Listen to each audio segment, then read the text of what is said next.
हमारे आसपास की महिलाएं जो महिला मंडली बना के नवरात्रि में, सावन में या अन्य किसी पूजा वाले त्यौहार में घर घर जाके गाना बजाना करती हैं, ये कहाँ तक उचित है?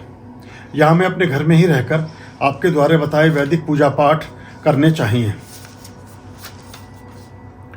बहुत दिनों से ये पूछना चाहती थी पर हमेशा भूल जाती हूँ। मुझे घर घर जाकर गाना बजाना करना अच्छा नहीं लगता है। ये मेरे अपने विचार हैं, मैं किसी की भावनाओं को दुखी नहीं करना चाहती। आपके इस बारे में क्या विचार हैं? असल में ये जो हमारे जो हिंदुत्व की जो अवधारणाएं हैं, हमारे हिंदुत्व के जो मूल तत्व हैं, आज मेरी बात हो रही थी, कुछ लोग आए हुए थे मिलने वाले, मैं उनको वही बता रहा था कि मैं आपको, आप अगर मेरे प्रतिद्वंदी हैं या आप अगर मेरे शत्रु हैं, मेरे मुकाबिल हैं, आप मेरी प्रतिस्पर्धा या मेरी चेतावनी और चुनौती आपके संग है, तो मैं दो तीन आयाम है, दो तीन तरीके हैं कोई किसी भी व्यक्ति के, जब मैं का शब्द का प्रयोग कर रहा हूँ तो वो आपको वहाँ रख करके और उस तरह से सामाजिक जीवन व्यवहार की बात कर रहा हूँ। हम किसी से अगर प्रतिद्वंदिता रखते हैं, शत्रुता का भाव रखते हैं, बैर का भाव रखते हैं, उसे मिटाना, घटाना, समाप्त करना चाहते हैं, तो उसके दो तीन आयाम हैं। एक आयाम तो सीधे सीधे मुझसे दुश्मनी मोल लेकर के और लकीर खींच करके और रणभेरी बजा करके मैदान में उतर जाएं और महाभारत रामायण के युग अब रहे नहीं। दूसरा एक इसमें एक तरीका ये होता है जिसमें कम डैमेज किए आप शत्रु पर विजय प्राप्त कर पाते हैं और कर लेते हैं, वो ये कि शत्रु के ब्रेन को वॉश करके उसको ऐसी बातें सिखाई और बताई जाने लगें जो देखने में तो उसको हितकारी लगें लेकिन हों उसको खराब करने वाली। जैसे हमारे आयुर्वेद के बारे में मैं बता रहा था कि आप शक्तिशाली हैं, अगर मैं आपसे लड़ने उतरूंगा तो आपसे जीत ना सकूंगा, तो पहले आपको निर्बल और कमज़ोर करना ज़रूरी है। निर्बल और कमज़ोर करने के लिए आपकी जो ईटिंग हैबिट्स हैं उनको ख़राब किया जाए, आपके पौष्टिक पदार्थों को आपकी भोजन शैली और भोजन पद्धति से पृथक कर दिया जाए। आपको ऐसी चीज़ें खिलाने के बारे में और खिलाने पिलाने के बारे में आपके विचारों को और मन को डाइवर्ट किया जाए जो 2, 4, 5, 10 साल में आपको बेड पर लगा दें। आप कितने बड़े पहलवान हो, अगर आपकी ईटिंग हैबिट्स डिस्टर्ब हो गई, आपका खान पान खराब हो गया, आपकी जीवन शैली खराब हो गई, आपके विचार खराब हो गए, रिचुअल्स से आप अलग हट गए, पूजा पाठ से आप अलग हट गए, परमात्मा से संबंधित चीज़ों में आपके दिमाग में 10 तरह के संशय और संदेह भर दिए गए, तो आप फिर चलते फिरते भी किसी आदमी की मदद की तलाश करेंगे, क्योंकि आपका सारा जो शक्ति का स्रोत था वो सुखा दिया गया। अब आपसे लड़ना बहुत आसान हो गया, तो अब आप भीरू और कायर हो गए। अब जब आपके सम्मुख को लड़ने के लिए आएगा तो आपसे लड़ नहीं सकेंगे आप। कारण क्या है कि एक आदमी, आप मुझे बताएं कि नर्सिंग होम से, अस्पतालों से, चिकित्सालयों से, धर्मशालाओं से, आश्रय स्थलों से, ऐसे स्थल से जहां व्यक्ति का इलाज चल रहा हो, कभी कोई चढ़ाई हुई है क्या कभी कहीं कि वहाँ के मरीज इकट्ठे हो गए हों और जाकर के उन्होंने देश पे धावा बोल दिया हो, या वो आर्मी में पहुँच करके उन्होंने सारी लड़ाइयाँ लड़ ली हों? वो तो अपने जीवन को सुरक्षित करने के लिए लोगों से याचना और भीख मांग रहे हैं। तो हमारे खाने से सारे पौष्टिक पदार्थों को आप अलग करें। घी आपके लिए ठीक नहीं, दूध आपके लिए ठीक नहीं, लहसुन आपके लिए ठीक नहीं, प्याज आपके लिए ठीक नहीं, उड़द की दाल आपको पचेगी नहीं, राजमा आपको हजम नहीं होगा, और गुड़ और दूध ये आपके लिए अभक्ष्य है, आप जो है और बाकी चीज़ें आप खाएंगे नहीं। तो और जो आटा है उसकी जगह पर आप मैदा शुरू कर दीजिए, बाकी चीज़ों की जगह चौमो मोमो पता नहीं क्या क्या उसमें सब में लग जाइए, तो आपका शरीर धीरे धीरे खोखला होना शुरू हो गया। अब जब संघर्ष की बारी आएगी और मैदान में आपके तरफ भी 50 आदमी खड़े होंगे और 50 उधर से आ रहे होंगे जो मरने मारने के लिए उतर रहे हैं, तो जो कमज़ोर लोग हैं वो भाग करके अपने घरों में अपनी जान बचाएंगे, क्योंकि उनको लग रहा है कि उनसे तो 10 किलो वजन भी नहीं उठेगा, क्योंकि आप उनको ऐसा कर दिया गया। तो हमारी धार्मिक चीज़ों से हमें पृथक किया गया, उनका मजाक उड़ा करके, उनकी व्यवस्थाओं से अलग करके, उनकी सारी चीज़ों से अलग करके। आप अग्नि की पूजा कर रहे हो तो आपका मजाक उड़ रहा है, सारे चर्चों में मोमबत्तियाँ जल रही हैं, हर धर्मस्थलों में दिए जगाए जा रहे हैं। वो आप एक बार करते हैं तो आप उपहास का पात्र बन रहे हैं, वो प्रति सप्ताह एक बड़ा सत्संग कर रहे हैं तो कोई दिक्कत नहीं, और छोड़िए प्रतिदिन 5 बार कर रहे हैं तो आप नोटिस ही नहीं ले रहे उस चीज़ को, और आपकी सारी चीज़ें कर दी ऐसी, चाहे खाना पीना हो चाहे कुछ हो। तो ये इसके पीछे बड़ी एक मैकेनिज्म ने काम किया है। फिर ऐसी ही फिल्में बनाई गई, ऐसी कहानियाँ लिखी गई, ऐसे गीत, ऐसी कविताएं, ऐसे समाज में कुछ लोगों को छोड़ दिया गया कि उनके बीच में बैठ करके आप इस तरह के विचार और इस तरह की बातों को प्रसारित और प्रचारित करें कि वो आप एक तो मखौल का पात्र बने और बाद में ऐसा हो। और एक और भी कारण है, हमारा मन हमेशा हमारा जो मन मस्तिष्क है सहजता को स्वस्फूर्त स्वीकार करता है। हम इजी गोइंग मनुष्य के मन का जो टास्क है, जब तक कि वो मिशनरी ना हो। अगर कोई मनुष्य किसी उद्देश्य विशेष के लिए चल रहा है, जैसे हमारी आर्मी, जैसे हमारी पुलिस, जैसे हमारे और सेल, वो उद्देश्य विशेष के साथ खड़े हैं, तो उन्हें सियाचिन में भी ठंड नहीं लगती, उनको जैसलमेर में भी गर्मी नहीं लगती। वो जो उद्देश्य विशेष है, ऐसा उद्देश्य विशेष बाकी धर्मों के लोग अपने धर्म के साथ लेकर चल रहे हैं। उनके जो धर्म के लोग हैं, उनके जो धर्म के प्रवक्ता हैं, उनके धर्म के जो आचार्य हैं और उनके धर्म के जो काम करने वाले हैं, वो आर्मी के स्टाइल में काम कर रहे हैं। उन्होंने एक अपने लिए टास्क निर्धारित किए, उन टास्क के अनुसार वो काम करते हैं। हम बहुत इजी गोइंग हैं, हम बहुत सहजता, हमें नौकरियां भी ऐसी चाहिए जिनमें कोई किसी प्रकार का संघर्ष ना हो, चाहे शारीरिक, चाहे मानसिक, चाहे आर्थिक।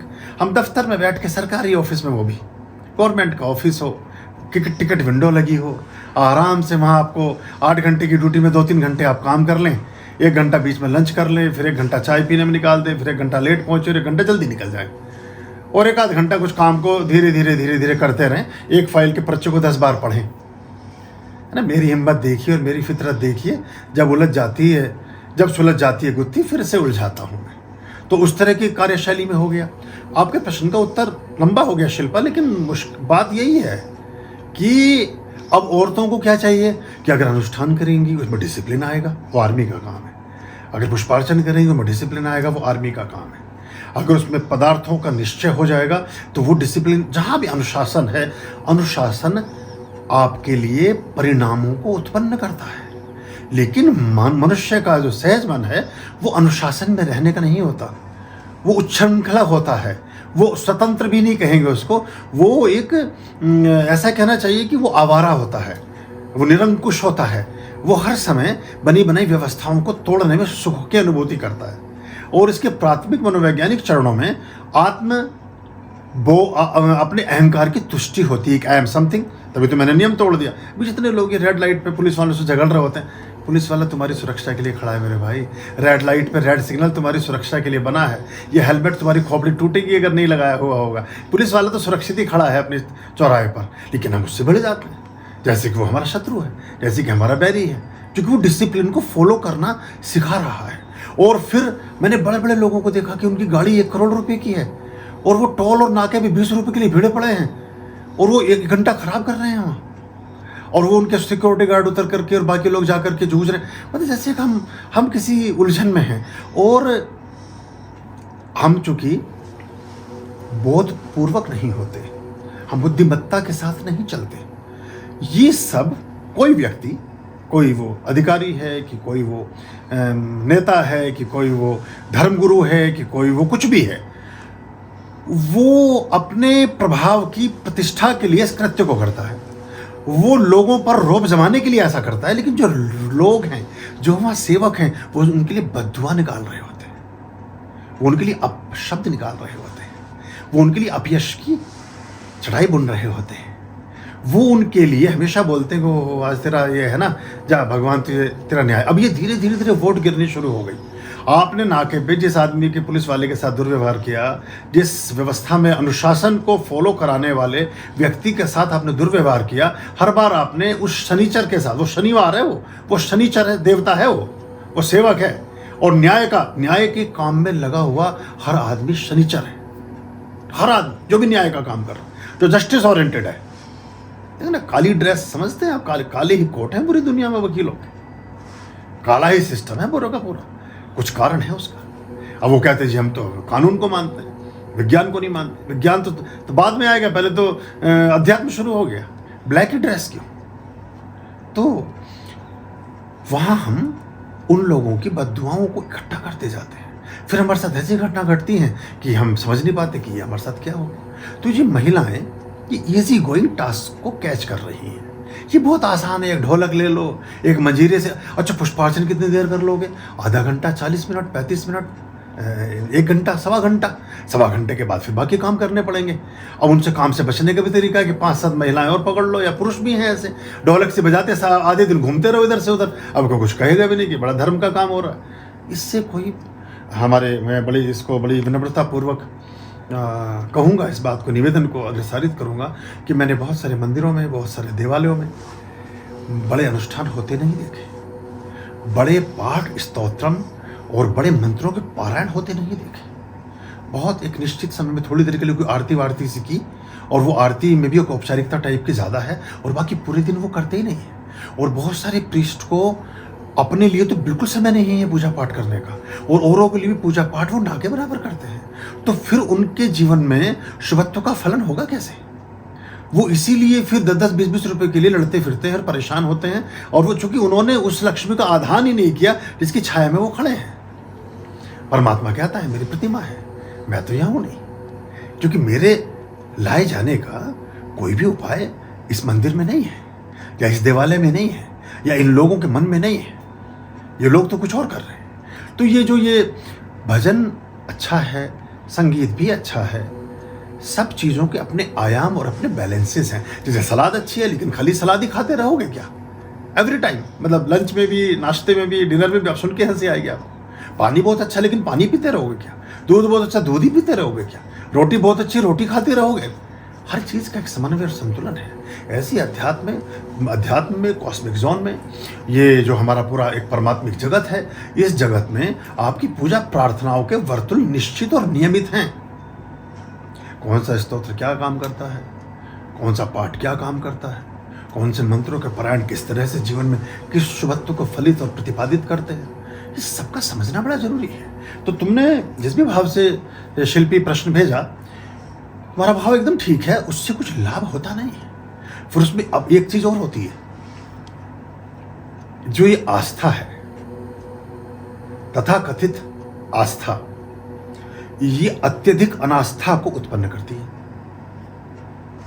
हम एक ऐसा समझिए कि एक आयुर्वेद के डॉक्टर हैं, या एलोपैथी, कोई सी भी पैथी के चिकित्सक हैं, और वो चिकित्सा गलत कर रहे हैं, तो आपका उस चिकित्सा पद्धति से विश्वास उठना शुरू हो जाएगा, क्योंकि दवाई खाने से कुछ होता तो है नहीं। ये हम कभी सोच ही नहीं पाएंगे कि डॉक्टर्स को दवाई का ज्ञान नहीं रहा होगा, डॉक्टर्स दवाई अप्रोप्रिएट नहीं दे पाया होगा। आप हर शहर में 2-4 डॉक्टर क्यों अच्छे हो जाते हैं? हर शहर में 2-4 साइंटिस्ट ही क्यों अच्छे होते हैं? हर शहर में 2-4 अध्यापक या प्रोफेसर ही क्यों ऐसे होते हैं? हर शहर में 2-4 ढोलक बजाने वाले 20 मिलेंगे, लेकिन शहनाई बजाने वाले कोई क्यों भारत रत्न दे दिया जाता? या कोई एक ही आदमी क्यों म्यूजिक में लता मंगेशकर हो जाता? वो अप्रोप्रिएट हो गया एक्चुअली। सही आंसर आपको उपयुक्त अवसर प्रदान करता है, लेकिन अप्रोप्रिएट उत्तर आपको उस स्थान का स्वामी बनाता है। अप्रोप्रिएशन बड़ी चीज है। तो ये अप्रोप्रिएशन ना होने की वजह से फिर धीरे धीरे अब वो कहेंगे पति भी कि तुम तो 3 साल से हर नवरात्रि में यही भजन मंडली लेकर के सारे गांव गली में संकीर्तन करती हुई घूमती हो, कुछ हुआ? अब ये कुछ हुए से तो जोड़ रखा है ना हमने। बाकी किसी धर्मों में कुछ हुए का कोई संबंध नहीं है, वो कुछ हुआ कुछ नहीं करते हैं। वो तो अपना बहुत बड़ा एक अंशदान जो उन्होंने हमारे धर्म से लिया, चूंकि वो नए धर्म हैं, अभी नए नए जगह हैं, तो बहुत डिसिप्लिन्ड हैं वो। हमारी गति 20,000 वर्ष पुरानी है। एक बूढ़ा 20,000 साल पुराना, एक बच्चा 20,000 के तुलना में एक बच्चा 140 साल पुराना, तो 140 साल पुराना थोड़ा नया होगा, थोड़ा ज़्यादा डिसिप्लिन्ड होगा। एक मकान 14 वर्ष पुराना और एक मकान 200 साल पुराना, भाई ऐसा हो गया है सिस्टम। तो हमारा जो हिंदुत्व है ये 20,000 वर्ष पुराना होने की वजह से ये जरा जीर्ण भी हो गया है। अब इसमें थोड़ा बहुत इसकी लिपा पोती मर्रम पट्टी करो तो बुरा लगता है लोगों को, उन्हें कुछ बात ढंग से समझाओ तो नहीं समझते। पर लाभ आपको फिर से, हालांकि हम आप सब लोगों को कंसेप्ट क्लियर हो गए हैं, मैक्सिमम लोगों को ये स्पष्ट है कि कैसे क्या करना है। आपके कर्मकांड के समुचित विधान, आपके पूजा पाठ के अप्रोप्रिएट तरीके, उपयुक्त ढंग, एकदम निश्चित और सटीक ढंग से किए जाने वाले उपक्रम आपको निश्चित तौर पर रिजल्ट देंगे। इसके अलावा कुछ नहीं होगा। ना कोई जादू मंत्र होता है, ना कोई छड़ी घुमाई जाती है, कुछ भी नहीं होता है। वो कोई काम नहीं करता है, वो कुछ और टेक्निक्स हैं, उनको धर्म से बाकी चीज़ें जोड़ करके लोग जादूगरी करते हैं और कुछ नहीं करते हैं। तो ये हमें ध्यान देना पड़ेगा। तुम्हारे प्रश्न से इसका उत्तर थोड़ा विस्तारित हो गया, लेकिन इस पर मुझे लगा कि मुझे ये बात अपनी कहनी चाहिए। आर्याम अभयाम भज रे चित संततम आर्याम अभयाम भज रे